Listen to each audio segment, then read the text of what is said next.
It was a hot summer day, and 12-year-old Jonathan Doherty was playing outside with a friend. The boy wanted to show him a secret. Now you have to understand, in my 12-year-old mind, I was thinking, we're gonna see something dead.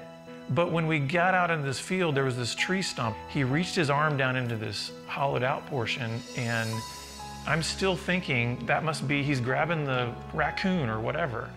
And he pulled out this rolled up magazine, and then he opened it up, and everything changed. It was porn. I'd never seen pornography. I didn't know why there were pictures of naked people and what they were doing, and I didn't do anything about it. Because it was like, certainly innocence was lost there, because up to that point I hadn't been exposed to any material like that. But I think up to that point too, because there was still some innocence in my life, there was a great amount of peace. I didn't know what chaos and discord and pain and guilt and fear and all that was, because I hadn't experienced those things yet. Pornography became Jonathan's secret too. At first he was confused by what he felt, but his awakened appetite wanted to be satisfied. It was almost immediate that I started searching for more material. Just sheer curiosity. I still didn't know what sex was. I didn't know anything about that. All I knew was there was something that reacted in me when I initially saw that porn. And so now when I see these lingerie models in a JCPenney catalog, I have a similar reaction, but I hadn't yet sort of turned the corner to sexualize it. His obsession with pornography grew. Jonathan eagerly searched for magazines and images to feed his craving. All through junior high and high school, I was developing this secret addiction. The foundation of my ultimate addiction was learning to have a fantasy life that placed me in the center and had everything in my life revolve around me. All these women are wanting to do whatever I want them to do. Despite fueling his fantasies through porn and promiscuity, Jonathan struggled privately with shame and self-worth. Especially for a kid like me who grew up in the church, and there's an additional sense of shame. What it led me to do was start to build an image. Build a church image, build a school image, build a home image, so that in each of those environments I have the right image that is creating the response that I'm looking for in people around me. Every time I'd want to try to really go deeper in an authentic way with God, it's like my lust would take me on a detour. And I just did that over and over and over again. And that does create a divide where you sort of have this public persona, but then there's this very broken private man. If you've failed for years and years and years in managing your sexuality, it's not a long trip to then think you are a despicable, horrible, perverted person and you have no value. Jonathan met Elaine while attending college. They began dating and eventually married. Well, what I saw in her was just this authentic person. I wanted more of that. I wanted more of her in my life, because I thought this is a good thing. To have somebody with that much faith and purity and authenticity could be good. Marriage cured me for about 5 weeks. But there was this sort of delusional part of me that said, but I can sort of manage it all. Okay, so I'm looking at porn over here, and I'm trying to lead a Bible study over here, and I'm really starting to get way too involved sexually with this girl over here, but I can still kind of manage it all. And so I'd say I was probably in college before I started having sort of a conscious realization that I have a really regular habit of sinning lustfully. But it really wasn't until I was married and had this other person that sort of acted as a mirror to me that I saw just the depths to which I was really trapped in this. Online porn no longer satisfied Jonathan. He wanted more. He discovered cybersex and spent his late nights in chat rooms with women who became online sexual partners. Jonathan would withdraw a lot and spend a lot of time on the computer, and anytime that we were together, he would be saying things like, married the wrong person, hurtful things like that, and I would spend my time trying to think about, was I so bad to live with?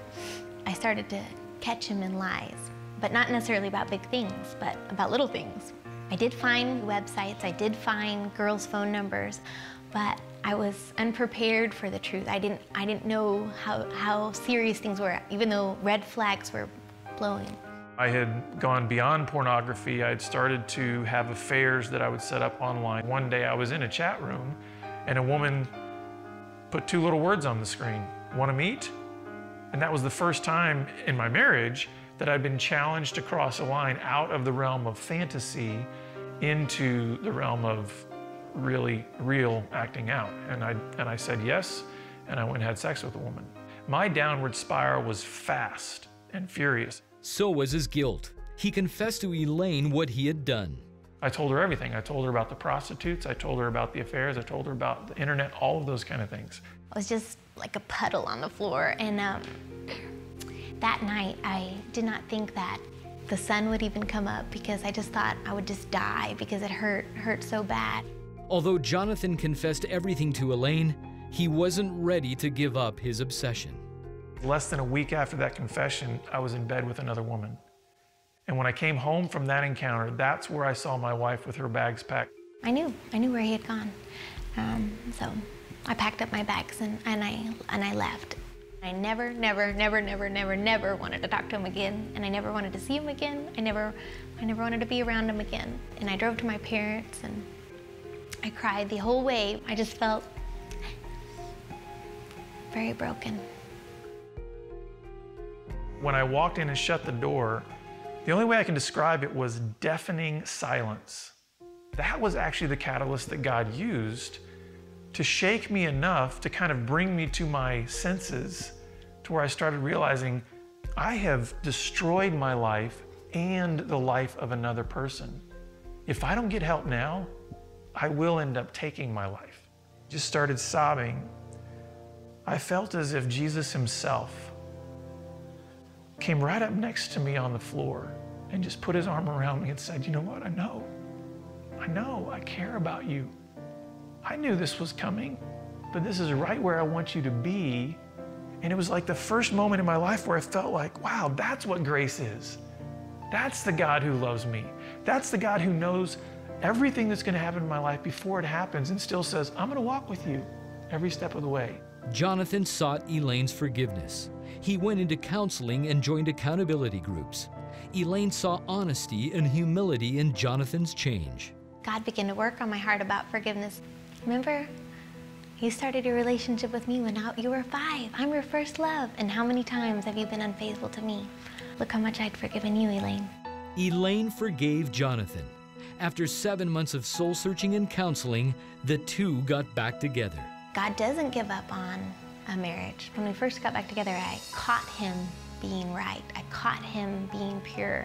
I caught him doing the right thing. And that went a long way for building trust. I believe God unleashes his power for transformation in the life of somebody who's struggling with sexual addiction. I've always appreciated the fact that you have truly shown me forgiveness, because, you know, you have never, ever brought up my past against me since we've gotten back together. And I think that's a testament to your faith and to God's grace in our lives, and I just so appreciate that in you. Jonathan and Elaine renewed their vows in front of family. They became parents to 3 children, and the Dohertys now have a ministry helping men overcome sexual addiction. It's God's story of redemption, and then be able to see that he actually wants to take our brokenness, my brokenness, and then be able to help others with that. Just having my wife back in my life was way beyond any expectation I ever had. For anybody struggling with a sexual addiction, the eyes are the most important part of your being. And when I say eyes, I'm not just talking about your physical eyes, I'm talking about your mind's eye too. Because when I mentioned about fantasy, I can close my eyes and I can see a lot in my mind. Just our vision, so to speak, our ability to see is so important. And I think that's why, you know, God has made us for innocence. So that means that if we have eyes, he made them for innocence. He made them to look on things that are pure. He made them to focus on him.